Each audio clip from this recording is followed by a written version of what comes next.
welcome to episode 8 of Yak Tram and the Americas. Shit is going down in Mexico.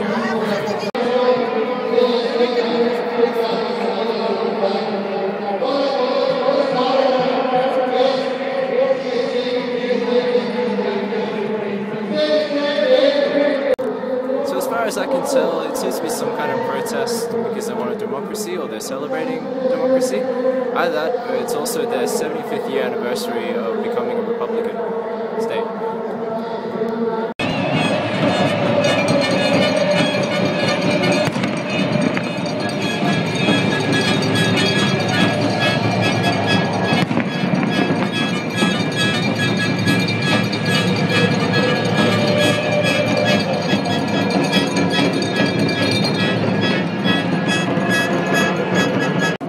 Here's something a little bit more lighthearted.